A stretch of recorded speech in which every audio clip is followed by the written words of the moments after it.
It was a sunny Saturday morning. Angela woke up early, full of excitement. "Today is my birthday," she shouted, jumping on her bed. Her mother had promised to bake her favorite chocolate cake. Her father said he had a surprise gift waiting. The small compound was already decorated with balloons and ribbons. Angela danced around in her pink dress, ready to celebrate. Children from the neighborhood started coming in with their parents. Music played from a small speaker. Laughter filled the air. Angela's parents were setting up chairs outside, smiling. Suddenly, gunshots. Loud, close, panic. People screamed and ran in different directions. Some children fell. Cups and plates scattered. Angela stood frozen in shock. Two men in black with guns jumped over the fence. "Where is Mr. O'Para?" one shouted. Angela's dad stepped forward, trying to protect everyone. "Please, the children, it's a birthday party," he begged. One of the men shot him, just like that. Angela screamed. Her mother ran to hold her father, crying. The other man pointed the gun at her and shot too. Angela fell to the ground, shaking, holding her ears. Within seconds, her happy home turned into a place of blood and silence. Sirens wailed in the distance. The men ran off before the police arrived. Angela sat beside her parents' bodies, at blood on her birthday dress, her cake still untouched. She was just 10 years old and now an orphan. After the gunman ran away, people from the street rushed into the compound. Some screamed, some cried, some stood with hands on their heads. "Jesus! God, why? This can't be real." Two lifeless bodies, Angela's parents, lay in a pool of blood. And in the middle of it all was Angela, kneeling there, shivering. Her pink birthday dress now soaked in red. Someone carried her away. Another covered her parents' bodies with a cloth. But by evening, the crying stopped. The visitors left. The neighbors locked their doors.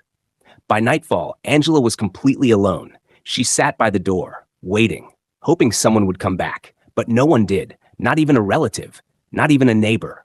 No one, just silence. The birthday balloons were still hanging. The cake was still on the table, flies covering it now. Angela didn't eat. She didn't sleep. She just sat there, holding her father's broken glasses. 2 days later, a woman named Mama Kiji, who usually supplied books and pens to the family shop, came from a nearby town. She arrived with her usual smile. She knocked on the gate. "Hello, Madam O'Para, I brought the new stationaries." No answer. She knocked again, and again. Finally, the gate opened slowly, and standing there was Angela. Dirty, weak, tears dried on her cheeks, her eyes empty. Mama Keiji gasped, "Angela, where's your mummy?" Angela just pointed to the corner where the bloodstains remained. The woman stepped inside slowly. Her eyes widened as she looked around. The house was dead silent. No voices, no laughter, no life. She fell to her knees, weeping loudly. "They're gone? Oh my God, they're gone?" Angela just stood there. No one to hug her. No one to wipe her tears. No one to say, "It will be okay." That day, Mama Keiji made a choice. She cleaned Angela up, packed a small bag of clothes, and took her away, far from the pain, far from the memories. But deep inside, Angela's heart was shattered, and she would never forget the moment everyone left her behind. Meanwhile, Angela thought Mama Keiji was an angel. She thought maybe, just maybe, things would get better. But she was wrong. The moment they reached the small town, everything changed. Mama Keiji's warm voice disappeared. Her smile vanished. She dropped Angela's bag in the corner of her shop and pointed to the floor. "From now on, you sleep there," she said coldly. Angela looked around. No bed, no blanket, just cold cement beside cartons of books and dust. That night, Angela cried herself to sleep, but quietly, because Mama Keiji hated tears. In no time, reality dawned on her. Other children walked to school with bags and uniforms. Angela? She woke up at 5 a.m. every day to sweep, wash clothes, fetch water from the well, and sit in the hot shop all day, arranging books, counting pencils. "Mama, can I go to school?" she asked one morning. Mama Keiji slapped her hard. "School? For what? So you can waste my money? You're lucky I even gave you food." Angela nodded and wiped her tears. But there were days she didn't even get food. Pain became her daily routine. Customers would come and go. When they asked, "Who is this girl?" Mama Keiji would reply, "She's nobody. Just a girl I'm helping." Angela would smile politely, but deep inside she was breaking. She wore the same clothes for months. Her shoes had holes, her hair was rough, and her stomach growled every night. Sometimes Mama Keiji's real daughter, Keiji, would return from school and throw her clothes at Angela. "Take, wash my socks, clean my sandals. You think you're special because your parents died?" Angela never replied. She just did as she was told. Every day felt like punishment for being alive. Angela didn't play, didn't laugh, didn't dream anymore. She just survived. One day, she looked at herself in the mirror, the dusty, broken one behind the shop. She didn't recognize the girl staring back. "Who am I now?" she whispered. No one answered. Not God, not her parents, not the world. She was alone. Angela had nothing. No school, no clothes, no comfort. But one thing she still had was a giving heart. The one her parents planted in her. Back then, her parents used to say, "No matter how little you have, there's always someone who has less." So Angela made it her personal rule. Even if I'm suffering, I will never walk past someone in need. On the streets, quietly doing good. Whenever Mama KG sent her on errands, Angela would walk a little further than needed, just so she could hide 10 or 20 from the change. Sometimes she'd trek instead of using a bike, just to save 50. She wasn't stealing, she was giving life. Because every time she passed a beggar sitting by the road, she would stop and kneel. "Uncle, I don't have much, but please take this." Or if they asked for food, she'd whisper, "If they give me food today, I will bring some for you tomorrow. I promise." Old women blessed her, blind beggars prayed for her. But no one knew her name. She never said it. She only smiled and walked away. Until one day, Mama KG found out. Angela had just returned from the market. She had bought everything on the list, but Mama KG counted the change twice. "Where's the extra 200?" Angela froze. She didn't lie. She simply whispered, "I gave it to an old woman. She was hungry." Slap, a loud one. Angela fell against the wall. "You did what?" Mama KG shouted. "You're using my money to feed beggars? Am I feeding you well enough? Do I look like a charity?" Angela shook her head, already bleeding from her lip. "I'm sorry. I didn't mean." Another slap. Then another. KG joined in, shouting, "Next time, go and sleep on the street with them." Mama KG dragged her by the hair, pulled her to the backyard, and poured cold water on her. Then came the beating of her life. With a broom, with a belt, even a wooden stick. She cried till her voice cracked. "You think you're a saint?" Mama KG screamed. "You're nothing. You were thrown at my feet like trash, and I took you in. This is how you thank me?" Angela didn't fight back. She just curled up in a ball, praying to survive. She lay on the cold floor, wounds on her back. Every movement hurt. But what pained her most wasn't the beating. It was that she couldn't take food to the blind old man today. "I'm sorry," she whispered in the dark. Tears slid quietly down her cheeks. "I'll try again tomorrow. I'll try again." Despite the beatings, the hunger, the cold floor, and the rejection, this girl held on to something powerful. Her mind, her books, her dream. Angela's world was small. No school, no friends, no love. But there was one thing around her every single day. Books. Textbooks, notebooks, storybooks. Old ways see past questions, English, government, biology, everything. They were all stacked on shelves in the shop. And since the shop was her bedroom, she had them all to herself after everyone else slept. During the day, she worked, carrying goods, sweeping, washing. But in between moments, she would open a book and read fast before anyone noticed. And when night came, after Mama KG snored, after KG switched off the light, Angela would sit quietly beside the shelf, holding a candle or small torchlight, and read, page after page, chapter after chapter, alone, hungry, cold, but determined. Books became her comfort. She couldn't talk to anyone, so she talked to the characters in novels. She imagined herself in the stories. Sometimes she'd cry with the sad ones. Sometimes she'd smile with the heroes. Books became her escape. Angela didn't know what class she belonged to, but she studied as if she was preparing for the exam of her life. She became a silent genius. At age 14, she could solve SS3 maths problems. She knew how to write essays. She could speak English better than her age mates in town. But no one knew. Not Mama KG. Not the neighbors. Not even KG, who was in school and still couldn't spell government correctly. Angela kept everything inside, her wounds, her tears, her intelligence. One night she made a promise to herself. She sat on the cold floor with an old law textbook. The page was torn, the cover gone, but she hugged it like treasure. "I will become something one day," she whispered. "I don't know how, but I will. I'll wear a black suit. I'll stand in court. I'll speak and the world will listen. And when I finally make it, I'll build a home for every child that was ever forgotten." Tears rolled down her cheeks, but her eyes were filled with fire. Angela was poor, unloved, beaten, and ignored. But one thing she had that couldn't be broken was a dream.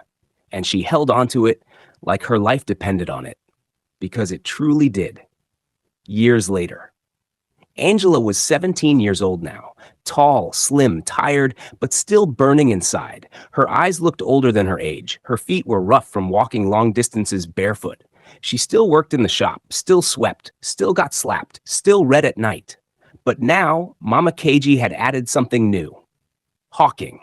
Angela would carry pens, rulers, notebooks, and roam the streets shouting, "Stationery! Buy your pen here! Exercise book! Cheap, cheap!" One hot afternoon, while walking past a market area, something happened. A voice called her name. "Angela?" She turned slowly. It was Mrs. Lawson, her former English teacher. The woman dropped her purse in shock. "Jesus Christ! Angela?"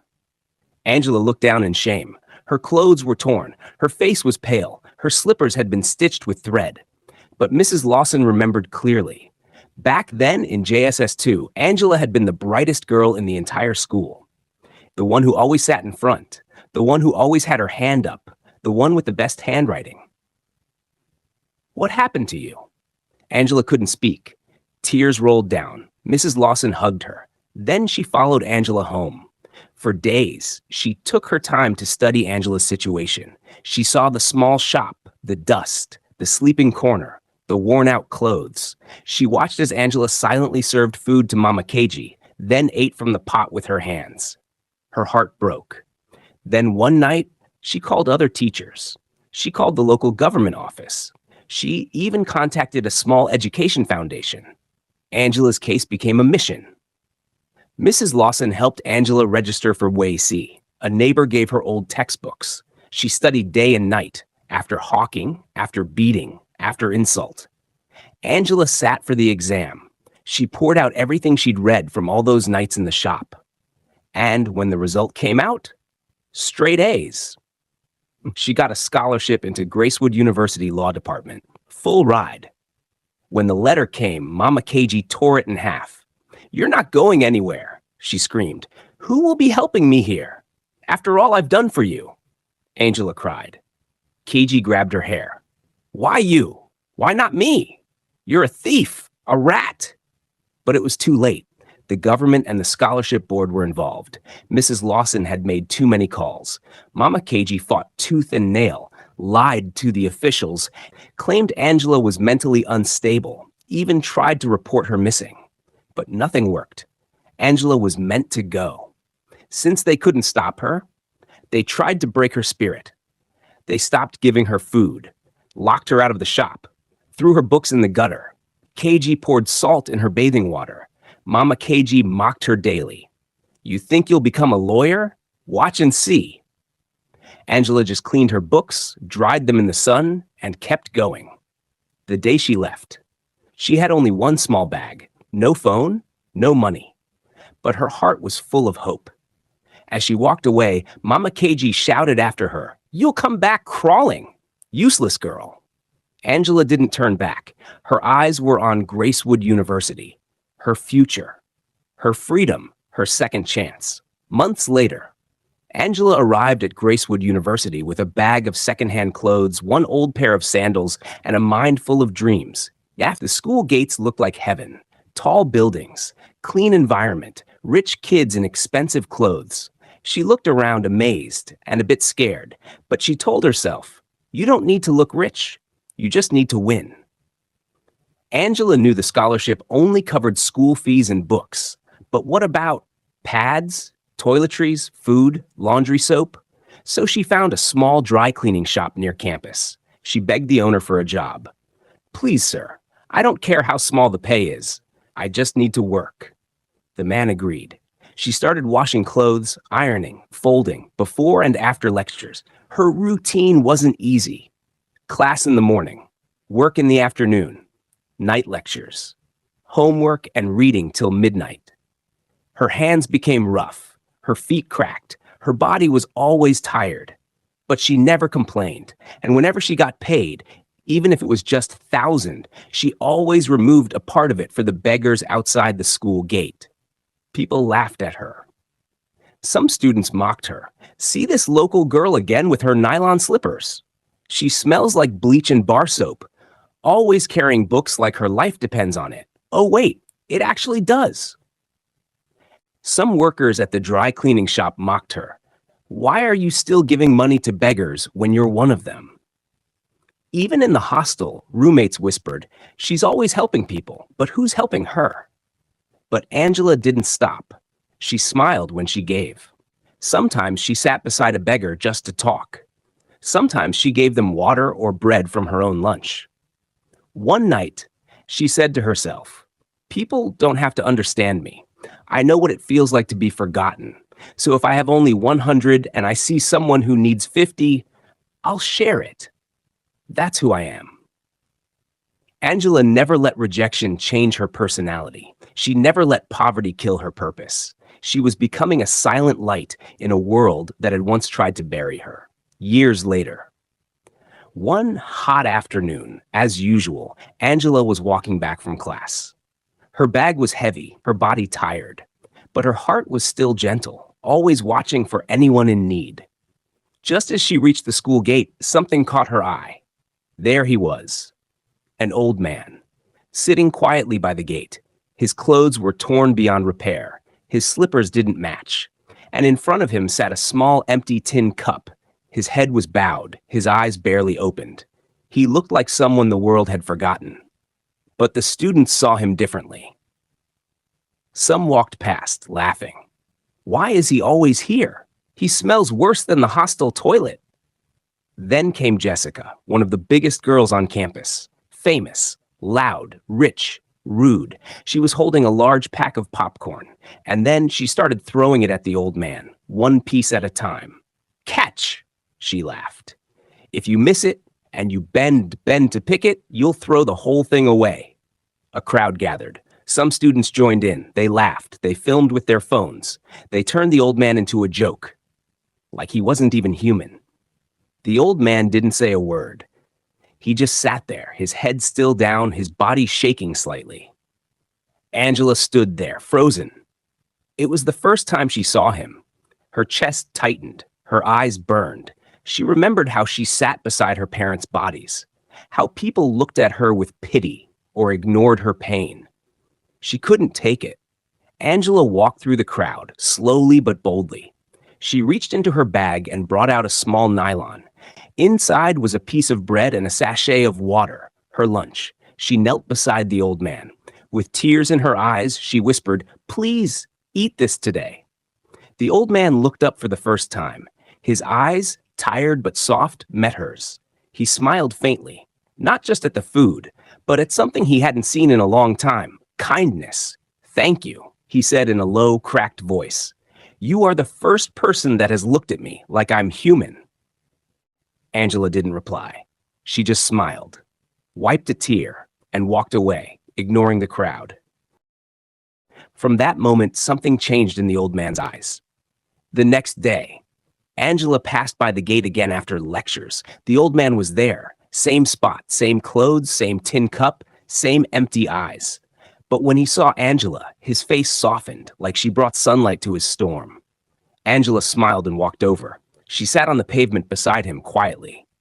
"Good afternoon, sir." "Afternoon, my daughter." She brought out a small nylon, another piece of bread, and a sachet of water. "I said I'd bring you food again today." The old man blinked slowly, his hands shaking as he took it. But he didn't eat yet. He stared at the bread in silence. Then he spoke. "Do you want to know why I sit here every day?" Angela nodded gently. The old man took a shaky breath and began to speak. slowly, painfully, like every word cost him a piece of his soul. I had everything. I used to be a father, a husband, a CEO. I had houses, cars. I had respect. Angela's eyes widened, but she didn't interrupt. My name was Mr. Godwin Osei. Osei International. It used to be mine. Angela gasped softly. She had seen the name before, on old billboards and books. But he continued. I was busy chasing money, busy traveling, busy running businesses, that I didn't see the enemies close to me. His hands trembled now.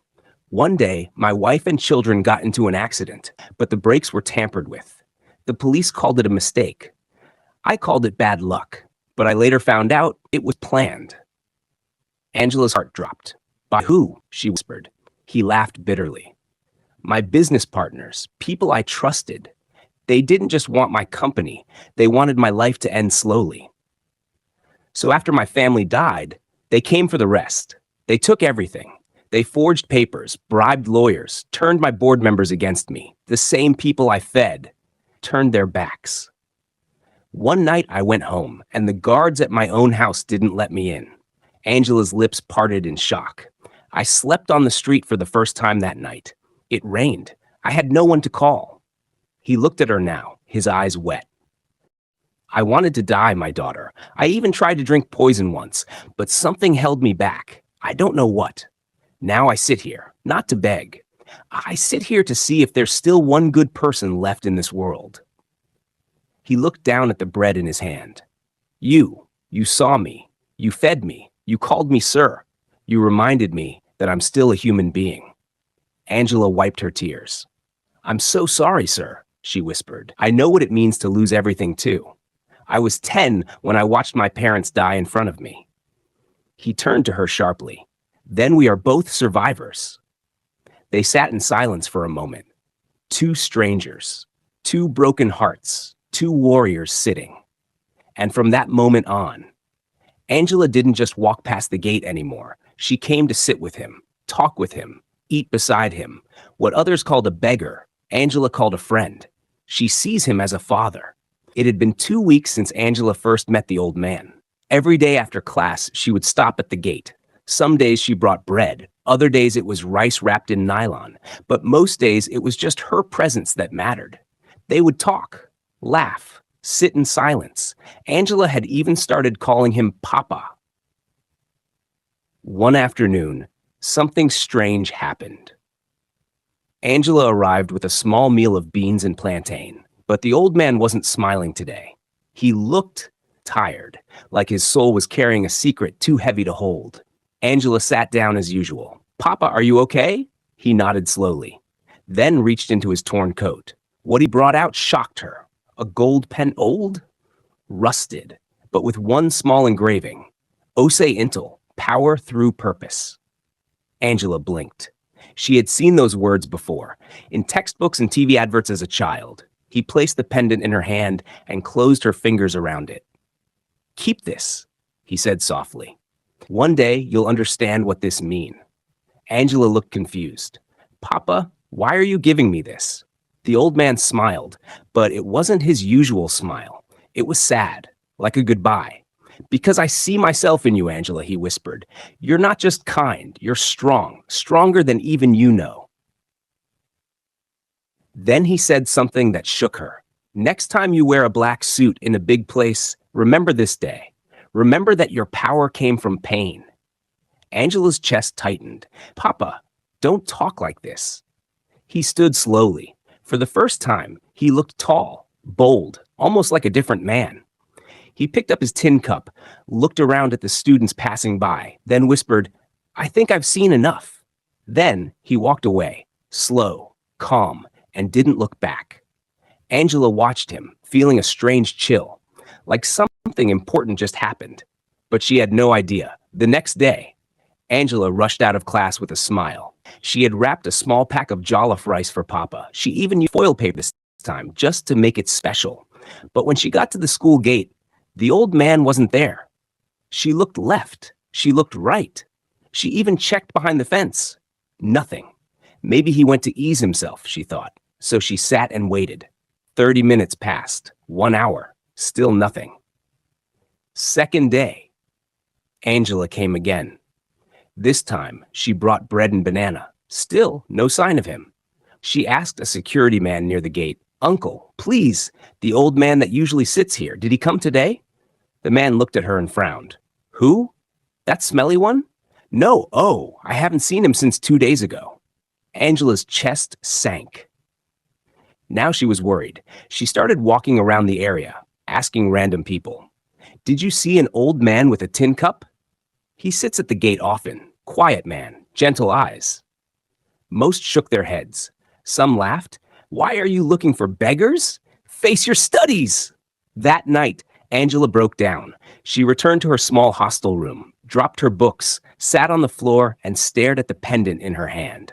The one he gave her. She clutched it to her chest and cried like a child.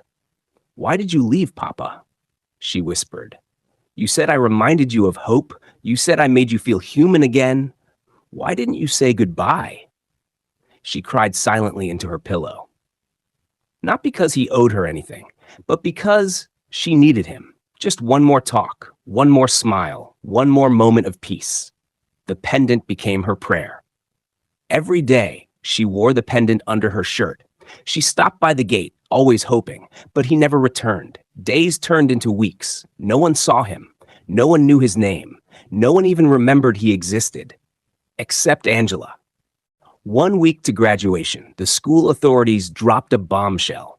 An international company will be attending the convocation to offer instant job placements to top-performing students. The news spread like wildfire. From hostel to hostel, from WhatsApp groups to lecture halls, even lecturers began saying, "This is your chance. Don't mess it up." Students began preparing like soldiers. Girls styled their wigs. Guys dry cleaned their suits. Some borrowed perfumes and ties. Mock interviews, extra makeup. Even students who never attended lectures were now practicing their "I'm confident" and hard-working speeches. Angela heard the news, but didn't panic. She had no fancy clothes, no powerful connections, just her good results and her quiet belief in God. The graduation day arrived. The school field was packed. Parents, lecturers, students. Angela sat quietly at the back, wearing a second-hand black skirt and a white shirt she ironed herself. No makeup, no jewelry, just her pendant hidden beneath her collar. Then suddenly, the crowd gasped. Vroom, vroom, vroom, vroom. 4 black SUVs rolled into the compound like a presidential escort. Clean, shiny, heavy security. Even the VC stood up to look. Students adjusted their ties, girls fixed their eyelashes. Some crossed their legs and smiled like beauty queens. Everyone whispered, "They're here! The company! God, please, let them pick me!" And then the doors opened. From the first SUV, a man stepped out, tall, clean-shaven. His agbada flowed like royalty. He wore dark shades, but the gray in his beard showed wisdom. Behind him were 4 bodyguards, black suits, earpieces, no smiles. The man walked with grace, with presence, with power. Students froze. Is he the CEO? Maybe the head of the international company? Even lecturers whispered among themselves. Angela's heart raced for some reason, not because of the job offer, but because something felt familiar about him. She leaned forward. Her eyes scanned him carefully. The way he walked, the way he moved his hands. And then he smiled. That same smile. Her breath caught in her throat. She whispered softly under her breath, "Papa?" But before she could move, the man walked straight to the stage, took the mic from the host, and turned to face the entire crowd. Silence fell. Not a single voice in the air. Then he removed his shades and said, "My name is Mr. Godwin Osei." Everyone is standing tall, expecting job offers, but what they get is a story and a shock that shakes the whole school. He stood on stage in front of the mic. Mr. Godwin Osei. The man students thought came to offer jobs. The man Angela once gave bread and water, now clean, dressed in royal white agbada, flanked by bodyguards, with a voice that silenced even the birds flying above. He looked at the sea of faces and smiled faintly, then continued, "Most of you know me and respect me as the CEO of Osei International. But some of you have seen me differently.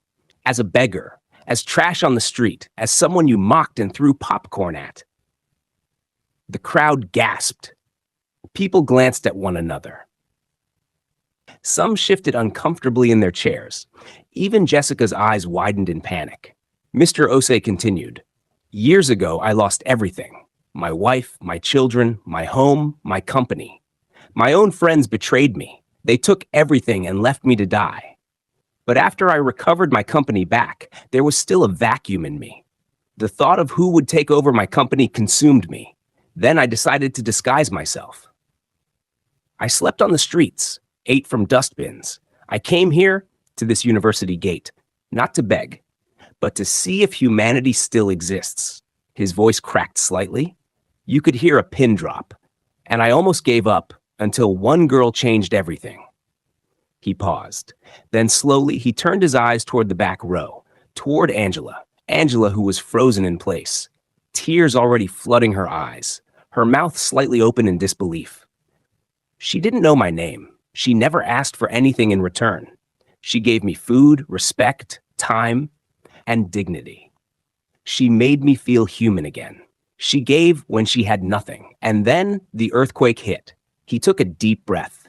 So today, I stand here not to offer job opportunities, but to announce that the girl named Angela Ikenna, the one you mocked, the one you ignored, is now the sole heir to my empire.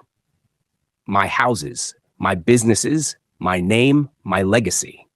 The crowd went wild. Screams, gasps, phones dropped, mouths opened, hands on heads. Even the vice chancellor nearly stumbled. Jessica? She almost fainted in her chair. Angela? She sat still. Then slowly her hands covered her face, and she collapsed in tears.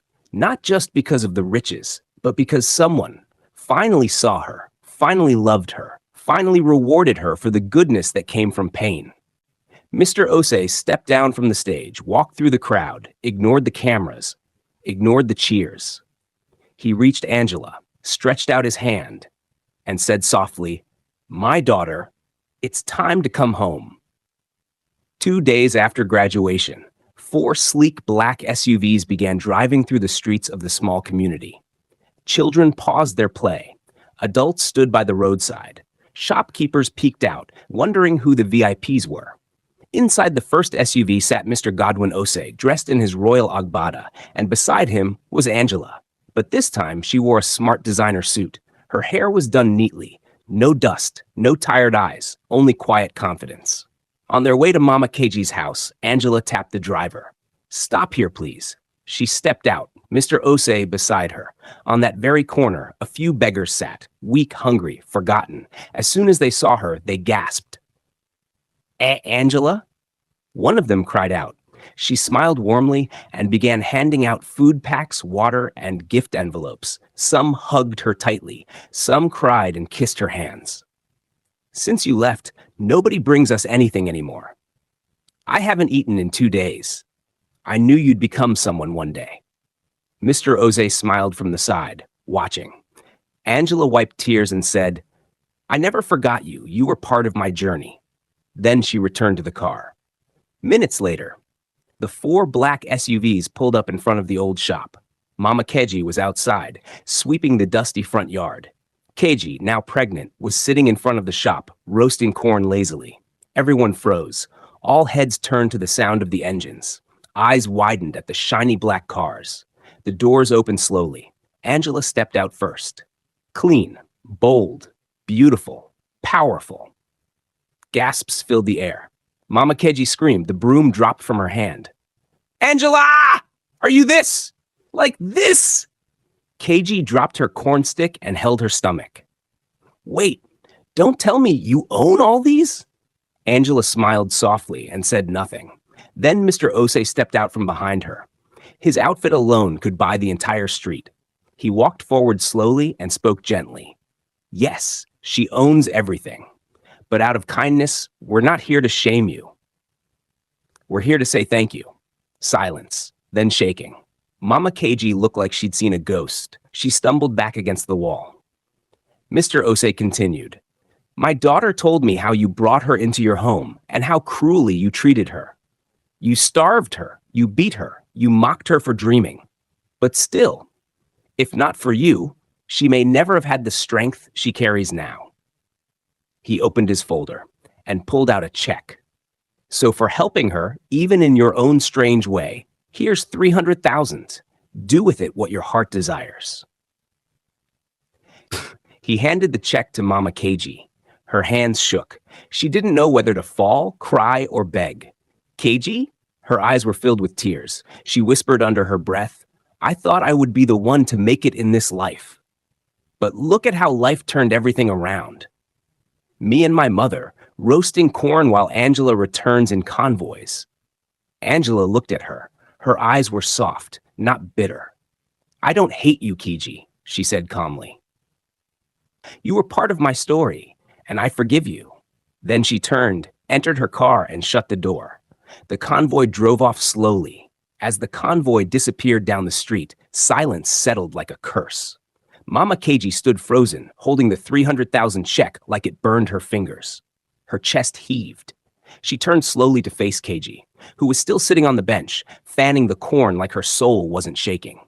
Suddenly, Mama Keiji charged toward her, grabbed her arm, and dragged her inside the house. Slam! The wooden door banged shut. Mama Keiji broke down instantly. Keiji, see the shame you've brought upon me. She fell to the floor, holding her head. I invested every naira I had into you. I paid for your school uniforms, paid for your fake grades, paid for your exams. I made Angela, a girl with a golden destiny, serve you like a maid. I starved her, beat her, mocked her. Now look, she came back in convoys, and you dropped out of school and got pregnant for a boy whose name you don't even know. Keiji stood, her swollen feet resting on a low stool. She didn't cry at first. She just rolled her eyes and said sharply, What did you expect, Mama? You're the one that always paid for my grades. You bribed teachers. You told me school wasn't important as long as I passed. So how did you expect me to read or take school seriously when I already knew you'd buy my results? Mama Keiji paused. That truth hit her like a bullet. She collapsed on the old foam and wailed. Oh God, Angela was in my house and I wasted her. I used her as a ladder for my own child, and now look. Keiji finally sat beside her mother. For the first time in a long while, her voice cracked. Angela is now rich. And we're here with this 300,000 parting gift like beggars. She stared at the check on the floor. Mama Keiji shook her head, eyes swollen with tears. This is not a gift. This is a message. She gave it not because she needed to, but because she wanted us to see what we could have had, and we threw it away. They both sat there. 2 generations of wasted chances. One blinded by pride, the other destroyed by shortcuts. They cried and cried and cried. No food, no music, just regret, and 300,000 sitting on the floor like a ghost. 3 years had passed since the graduation miracle. Angela now sat as the managing director of one of the fastest rising firms in the country, Osei Legacy Holdings. Her story had gone viral. Her company was thriving, and her kindness still intact, but now laced with boundaries and wisdom. At the reception area, 3 women sat quietly. Mama Keiji, older, worn out, and clinging to a battered handbag. Keiji, her belly now flat, holding a tired-looking toddler on her lap. And beside them, with makeup melting from stress, was Jessica, once the queen of campus. They had been sitting for hours. Whispers flew through the office. Isn't that Jessica from Gracewood? Wait, is that Angela's ex-guardian? What are they doing here? But no one dared say a word to them. Then the elevator dings. The doors opened. Angela stepped out, tall, confident, beautiful in a sleek, fitted suit. Her assistant tried to block her path, but she waved him aside and walked straight to the reception. They all stood up instantly. Mama Keiji forced a smile. Jessica adjusted her cheap heels. Keiji bounced the baby nervously. Angela gave a small smile. Good afternoon. Sorry for the wait. They all nodded awkwardly, trying to hide their desperation. I saw your application letters, Angela continued, her voice clear. But I'm sorry, we're not hiring for now. There was silence, but she wasn't done. Angela turned directly to Jessica. And Jessica, even if we were hiring, I would never employ you. Jessica's mouth dropped open, tears already forming. How do you expect me to work beside someone who publicly humiliated my father? Threw popcorn at him like he was an animal? Made him your joke? I built this company with pain, sacrifice, and God's help, not for people like you. Jessica burst into tears. Please, Angela, I've changed. Angela raised a hand gently. We have no job for you here. Then she faced Mama Keiji. I'm so sorry, Ma, but we don't employ local cleaners directly. We have a certified cleaning agency that handles that. Mama Keiji's lips trembled. Her eyes filled up, but she didn't dare speak. Lastly, she turned to Keiji. Keiji, if there's ever a vacancy for something you can handle, we'll reach out to you. Till then, I wish you all the best. Keiji bit her lips and nodded slowly. Even her baby seemed to feel the tension. Angela gave a polite smile, turned around, and walked back toward her office. Her high heels clicked confidently on the floor, the sound of a girl who had survived, risen, and forgiven. But not forgotten. The three walked out. No words, no pride, only shame, trailing behind them like dust. And as they stepped into the sun, Jessica wiped her tears and whispered, I thought she'd never make it. Mama Keiji shook her head, voice cracking. Hello, besties. What a journey, right? From rejection to royalty, from pain to purpose. Angela's story reminds us that kindness is never wasted, even when no one sees it, and that life can turn around at any moment. Just don't give up. No matter how hard things are now, please remember, your pain today might be the reason for your glory tomorrow. So keep being good, keep showing love, even when it hurts. Tell me in the comments, who was your favorite character? What part of Angela's story touched you the most? Don't forget to subscribe, like, comment, and share with your friends. Let them cry, scream, and learn from this powerful story, too. Love you always, besties. Until next time, stay kind, stay strong, stay unforgettable, and remain my forever darlings.